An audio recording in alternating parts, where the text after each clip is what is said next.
everybody, and welcome to yet another episode of my show about meat on the block with your host, the Michelangelo of meat, Ted the Butcher.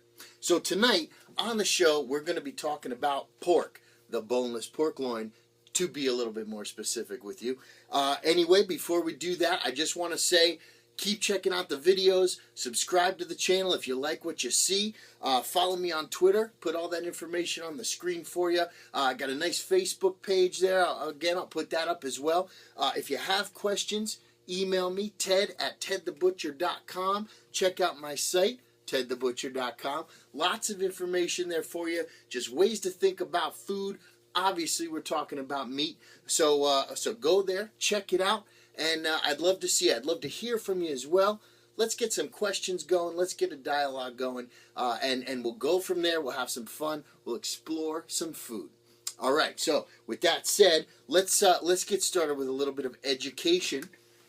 And in order to do that, I'd like to bring out a friend of mine. Now, before I show you this wonderful picture of our friend Miss Daisy the pig, I just want to tell you, here she is. Miss Daisy is one beautiful sow, is she not? After I drew this, I looked at it, and I said, you know, she looks a lot like Peter Griffin. Well, anyway, she's going to get the job done for us right here, right now. So, what are we talking about tonight? We're talking about this piece, the center cut pork loin. Tonight, the one we're going to cut on the show just happens to be boneless. So I'm going to show you a couple things to do with that. We'll do bone-in sometime later down the line. You know, we'll get there. That's a lot of fun in itself. But for now, we're going to stick with the boneless loin. I'll show you how to do some roasts, some chops, some stuffed roasts and chops, and we'll go and do all that fun stuff, and we'll talk more about that. So as you can see, the loin is here, coming right off this upper shoulder, otherwise known as the pork butt. Right? Wrong end. No, anyway, yeah, that's the pork butt.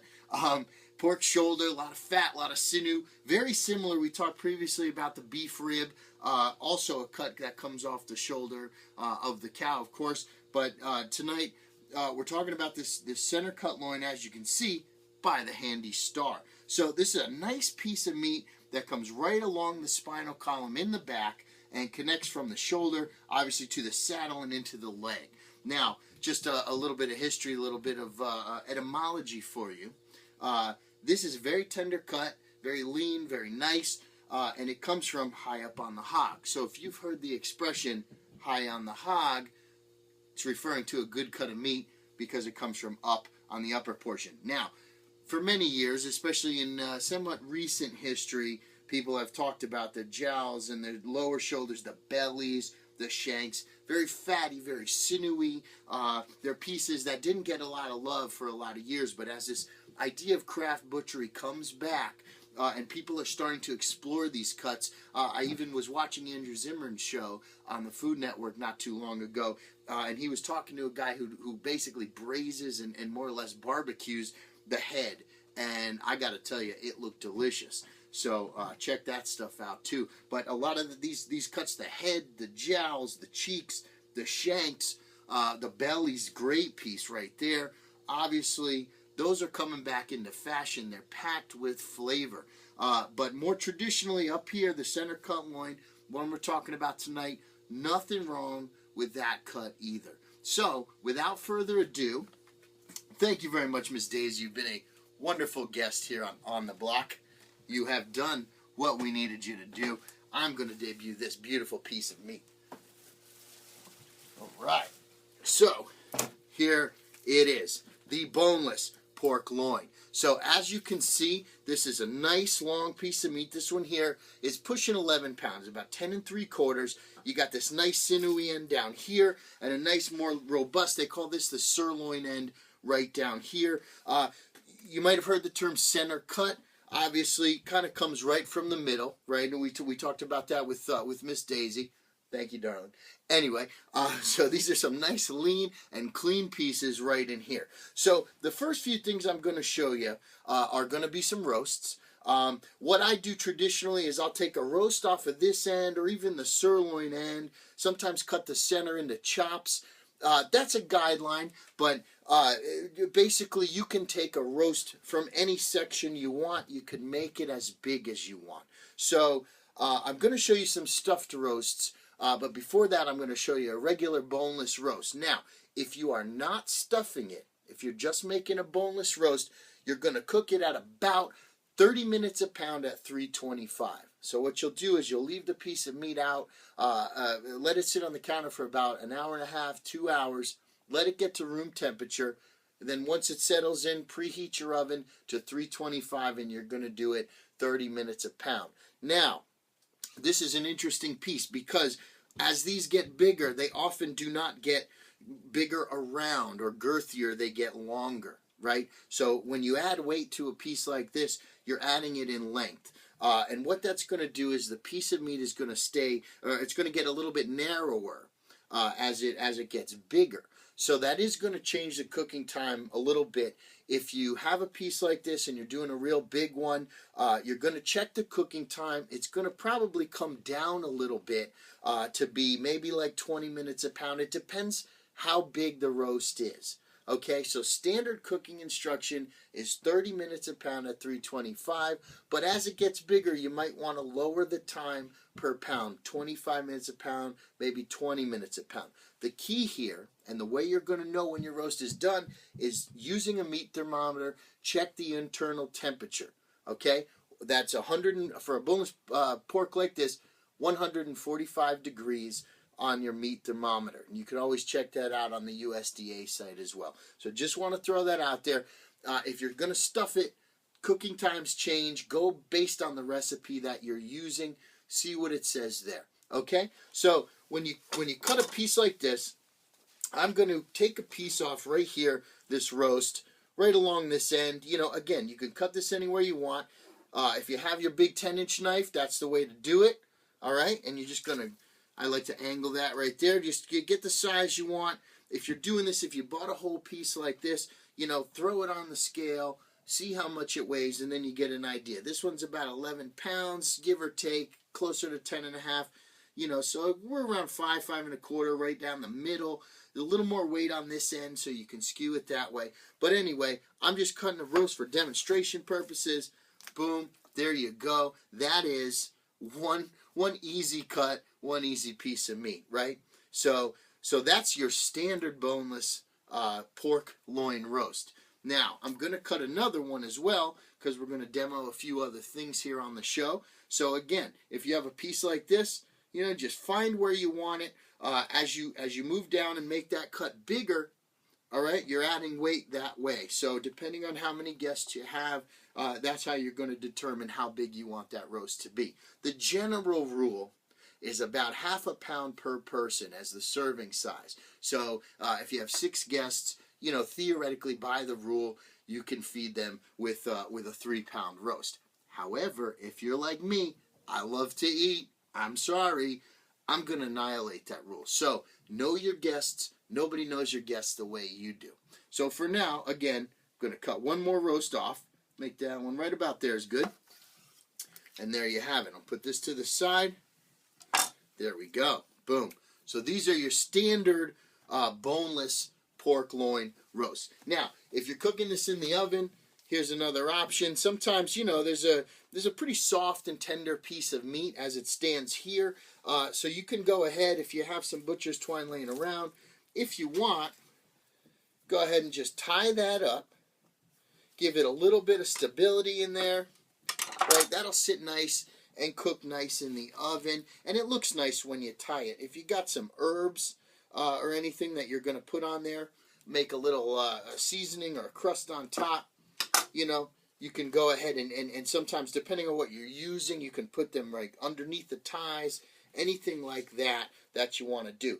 Now, I should also say that a lot of times in many of the stores that I go in, the meat rooms will have, or the meat department will have, these big pork loins on sale. And I've seen them at great prices, 99 cents a pound, $1.99 a pound, you know, but a lot of people will see a big hunk like that, or like me, in the grocery store. Sorry for the jokes tonight, a little punchy tonight. And they won't know what to do with it, right? So So that's part of the point of the show, is to show you the different things that you can do with that. But that's a really, really economical piece that you can buy and do many, many different things with. It's a very versatile piece of meat. So this is your standard boneless pork roast, right? As you can see there, it's a nice piece of meat, nice and lean, and there it is. It's tied up. So now let's say, I'll put this one to the side for just a second. Let's say you want to make a nice stuffed roast, okay? I'm going to show you how to do that. Here we go. This is the sirloin end, right? It's a nice piece. You know, you want to make some sort of a pocket in this to hold your stuffing. Now, the way I like to do it is by putting a pocket right through the center of this roast, and you're going to come right in here and make a pocket. I'm going to show you two different ways to do it, but first up will be my preferred method. So the best way to do this is with, again, your big knife, the 10-incher. Obviously, as you can see here, it is longer than the roast, so it will go right through nice. Now, if you don't have a big knife like that, hopefully you have a good boning knife or something similar. This one, you know, it's almost there. As you can see there, it's a little bit shorter. You know, you can do this as well with a small knife going in one side and then the other and kind of meeting in the middle. You'll get the idea, obviously, when I show this to you. But let's go with the big knife for now. So what we're going to do is find a spot right in the middle of the roast, right? More or less going at a cross section. And you're just going to take your knife, lay it nice and flat. You're going to find that center, and you're just going to go right through. You're going to push it right through the flesh. You're not going to cut. You're really just driving that knife straight through. Okay? Then we come out the other side, just like that. And then once your knife is in, you give it a couple passes towards the front of the roast. Now, it's really one movement or so, because you're not cutting through. You're just going to make a pocket. So once you cut in a little bit to the roast, you cut down, and then you're going to pull that knife out. Okay? And then you can flip it over, just like that.